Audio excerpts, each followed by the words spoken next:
Okay, Rich Van Tassel back with you, continuing on with our game picks for Week 15 of the NFL season. Of course, recording audio for Get Live Radio. Our next game, the Tennessee Titans, 7-6, 3-3 on the road, travel to Kansas City to play the Chiefs, who are 10-3, 5-1 at home. Injuries for the visiting Titans: David Boss, linebacker; Jarrell Casey, defensive tackle; Carl Klug, defensive lineman, are questionable. Sean Spence, linebacker, out. For the Chiefs, Phillip Gaines, cornerback, is out. Justin Houston, linebacker; Kendall Reyes, defensive end, questionable.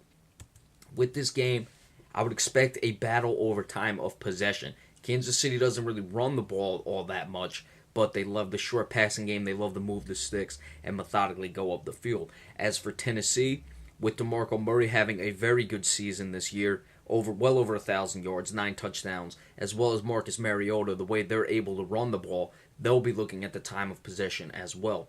Tennessee, of course, tied record-wise with the Houston Texans for the top spot in the AFC South. Texans have the tiebreak advantage, so every game is critical to Tennessee down the stretch. Kansas City can clinch a playoff spot with a win. Of course, they're still trying to fend off the Oakland Raiders for the AFC West crown. Tennessee finally got themselves over 500, and I like the Titans to go into a hostile Kansas City Chiefs environment. Arrowhead Stadium, we know, can get crazy, and win a big game on the road. I may be going with my heart a bit on this one, but I like what I've seen from Tennessee. I like the way they're coming together, and I think they show some things going on the road to get this victory in what will be a good game, one of the better games, and probably not seen by too many television-wise. I'm liking 24-21 Tennessee in a close one over the Kansas City Chiefs. Another very interesting game, the Detroit Lions at 9-4, 3-3 on the road, travel to New York to play the Giants, who are 9-4, 6-1 at home. Injuries for the visiting Lions: Darius Slay, cornerback, questionable; Travis Swanson, center, out; Theo Riddick, running back, doubtful; Zach Zenner, running back; Eric Ebron, tight end, questionable. For the Giants, Shane Vereen, running backs; Nate Burry, safety; Keenan Robinson, linebacker, are questionable. I look at that injury to Darius Slay. If he's not able to go, that takes your best corner away from covering Odell Beckham Jr. That's certainly something to look at. Quarterback play, very similar. Close in completion percentage. Stafford is a little better. Manning has a few less yards and a few more interceptions than Stafford does. But all in all, the numbers are very similar between these two. As for Detroit, they've been cruising as of right now. The Giants are very good at home. The Giants coming off that win against the Cowboys. I don't know really where to go with this one. I don't know what Matt Stafford we're going to get.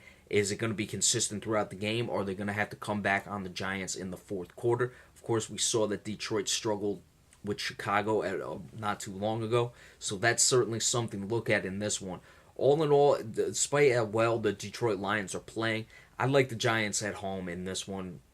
I don't think that falling behind against a Giants team that with Eli Manning, they do struggle to run the ball, the Giants, so if you fall behind, you may have a chance to get back into it. But Eli Manning will be able to move the sticks. Look for Odell Beckham Jr. to have another big play thus far this season, and the Giants come away with a victory. I'm expecting it to be relatively easy, to be honest with you. I like 31-20 in favor of the Giants over the Detroit Lions.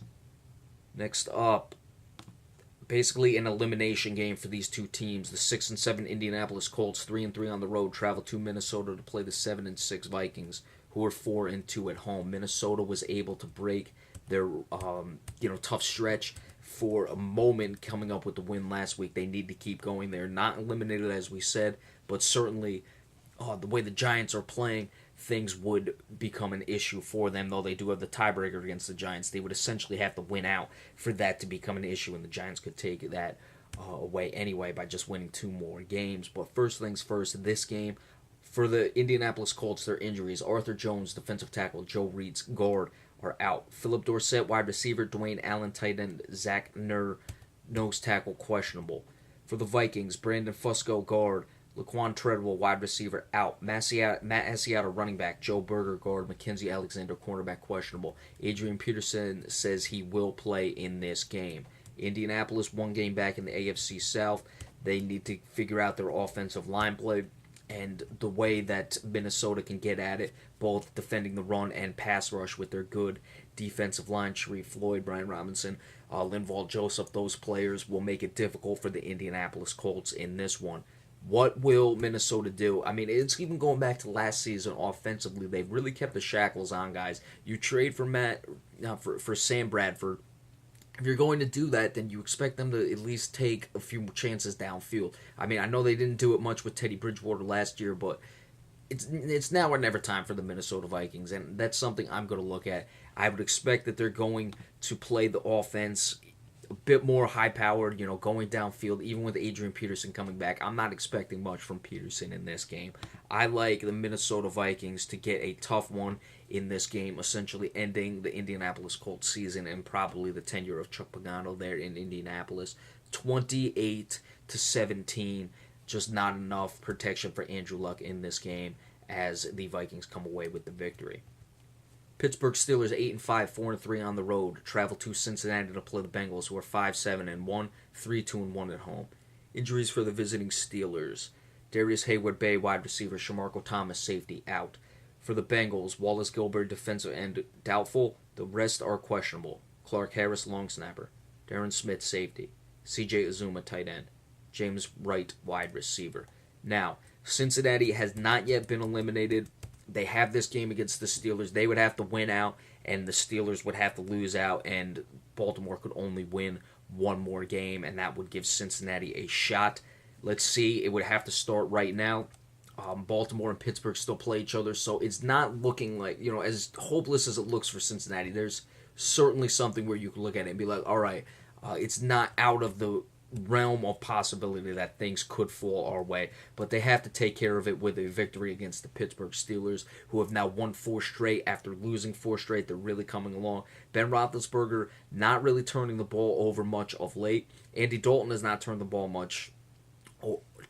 over that much this season either. Le'Veon Bell, who missed the first 3 games of the season, already has over 1,000 yards rushing. He's been absolutely spectacular, and he's closing in on 5 yards per carry. He's still under it, but he's above 4.5 yards per carry. So that is certainly a big thing to look at in this game. Is, can Cincinnati's good defensive line shut down Le'Veon Bell? Cincinnati, this is last stand time. Pittsburgh on a 4-game winning streak. I'm picking the upset in this one. I think Cincinnati is going to keep their season on life support. I mean, that thing is beaten just a little, but they get the victory in this one. They rise up. They know they missed a few opportunities early on, and they make up for it. And regardless, they're always looking to beat the Pittsburgh Steelers. I think this is an important game to the Bengals, and I think they will get the victory and shut down Le'Veon Bell with their defensive line play. We'll do one more right now. The New Orleans Saints 5-8, 2-4 on the road, travel to Arizona to play the Cardinals, who are 5-7-1, 4-2-1 at home. Season essentially over for both teams with the Thursday night victory. Seattle wrapped up the division, and the wild card is not likely for the Arizona Cardinals. New Orleans Saints are 5-8, and they are really behind the 8 ball in the playoff chase.